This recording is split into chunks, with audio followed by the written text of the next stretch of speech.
مدینے کے لوگ نماز نہیں پڑھتے تھے؟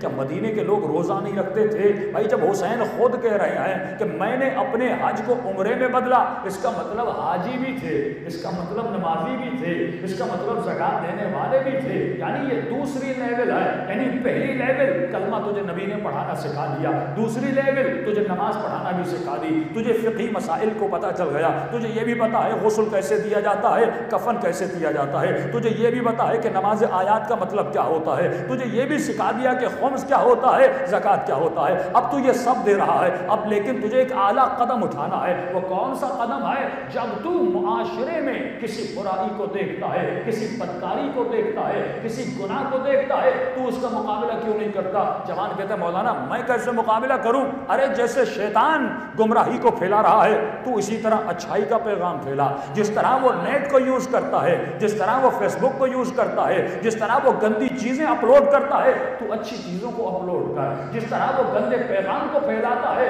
تو اچھے پیغام کو پھیلا۔ اگر تو باہر نکل نہیں سکتا لیکن کم از کم نیٹ پہ آواز کو بلند تو کر سکتا ہے، فحاشی کے خلاف آواز کو بلند کر سکتا ہے، اس ملک کی گندی سینما کے خلاف آواز کو بلند کر سکتا ہے، اس ملک میں جو فحاشت ہو رہی ہے اس کے خلاف آواز کو بلند کر سکتا ہے۔ یعنی شیطان حکومت کی لیول پہ کام کر رہا ہے۔ دیکھیے آپ کے ملک میں کن کن چیزوں کو معزز بنایا جاتا ہے، کن لوگوں کو اعزاز دیا جاتا ہے، کن لوگوں کو تمغے پتہ نہیں کیا کیا دیا جاتا ہے۔ یہ ملک کے اوپر والی سطح سے سازش ہو رہی ہے۔ یعنی وہ شخصیتیں آپ کے بچیوں کے لیے رول ماڈل بنے، وہ اشخاص آپ کی بچیوں کے لیے رول ماڈل بنے۔ یہاں پہ سنگر رول ماڈل ہے، یہاں پہ ایکٹر رول ماڈل ہے، یہاں پہ ایکٹریسز رول ماڈل ہے۔ جب آپ کے بچے میں یہ ذہن ڈیولپ ہوگا کہ یہ میرا رول ماڈل ہے، اس کو عزت حکومت دیتی ہے، اس کو اعزاز دیا جاتا ہے، لیکن اس تصور کو کس نے قتل کیا؟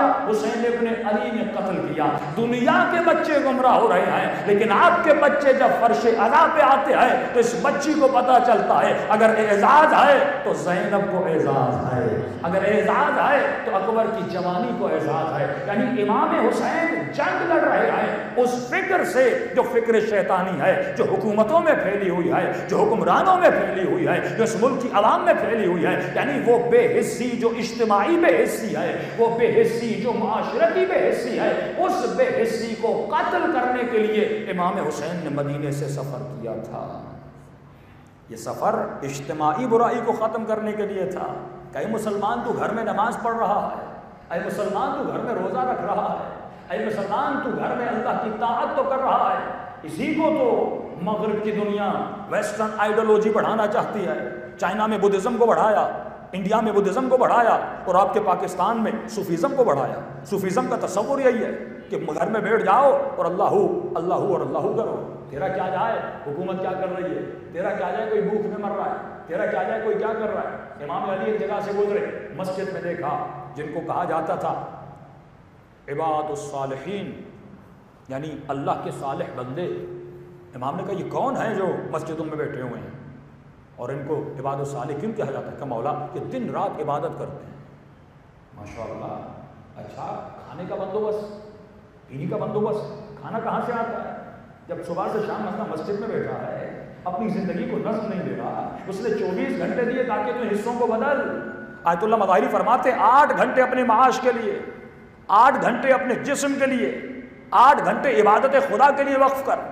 لیکن جب ہم اس رزم کو توڑ دیتے ہیں، ہم معاش کو زیادہ ٹائم دیتے ہیں، گھر کو کم ٹائم دیتے ہیں، عبادت کو کم ٹائم دیتے ہیں۔ یعنی آج ہمارے ٹائم کی جو جس طرح ہم ٹائم کو ڈیوائڈ کر رہے ہیں، 70% آف ہمارا ٹائم کس پر ہے؟ معاش کے لیے۔ باقی بچتا ہے 30%، اس میں سونا بھی ہے، بچے کو ٹائم بھی دینا ہے، بیوی کو ٹائم بھی دینا ہے، عبادت کو بھی ٹائم دینا ہے۔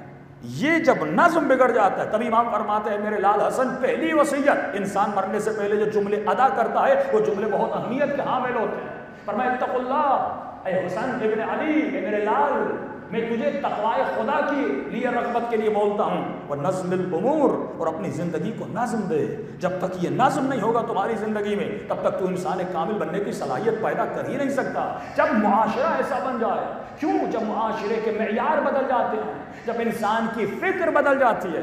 امام حسین کربلا میں تمہاری فکر کو صحیح سمت دکھانے آئے, تمہاری فکر کو صحیح راستہ دکھانے آئے. یعنی حسینی وہ نہیں ہوتا جو ماتم کرے, حسینی وہ نہیں ہوتا جو مجلس میں آئے, حسینی وہ نہیں ہوتا جو جلوس میں آئے. حسینی اسے کہتے ہیں جو حسین کی طرح سوچتا ہے.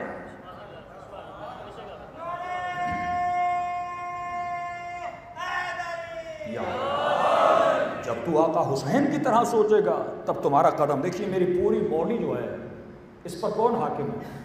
میرے بدن پہ حاکم کون ہے؟ میرا برین, وزڈم پاور. یہ برین ہے نا, برین اگر سو جاتے ہو تو یاد بھی رہتا ہے کروٹ کب بدلی کیا کیا, کیونکہ برین بیدار نہیں تھا. لیکن جب جاگتے ہو ہاتھ بلند کرتے ہو, برین کا آرڈر ہے. میں بول رہا ہوں میرا برین کا آرڈر ہے. آپ اپنے گھروں سے اٹھ کے IRC ممبارگاہ میں آئے, یہ کس کا آرڈر تھا؟ آپ کے برین کا آرڈر تھا. اس کا مطلب یہ بدن کس کا تابع ہے؟ آپ کے برین کا تابع ہے. تو مولا اسی برین کو سمجھا رہے ہیں, حسین اسی فکر کو جگا رہے ہیں کہ اگر اس کے سوچنے کا سلیقہ طریقہ بدل گیا آٹومیٹیکلی اس کی باڈی وہی کرے گی جو حسین کرے گی. ان الحسین مصباح الہدی, یہ مصباح, یہ چراغ ہے. تجھے اس چراغ کے نیچے اپنے برین میں سوچنا ہے, اس چراغ کے نیچے اپنے برین کو استعمال کرنا ہے. یعنی اپنے دماغ پر حسین کی ولایت کو حاکم کر, اپنے وجود پر مولا علی کی ولایت کو حاکم کر. لوگوں نے ہر تصور کو محدود کر دیا اور شیطان آپ کو محدودیت کی طرف لاتا ہے. حسین ابن علی آپ کو لامحدودیت کی طرف لے جاتے ہیں. اس جملے کو اگر آپ سمجھ گئے کہ شیطان اور دنیا اور یہ زائنسٹ لوبی اور شیطانی طاقتیں, جس کو آپ دجال کہیں, سفیانی کہیں, نام بدلتے رہیں لیکن تصور ایک ہے, یہ آپ کو کس شے کی طرف لے جاتی ہے؟ محدود. مثلا ابن سعد آ, ہم تجھے رے کی حکومت دیں گے. اس کی نگاہ کو فوکس کروایا کہاں پہ؟ رے کی حکومت پر. اب اس کے دماغ میں رے ہے.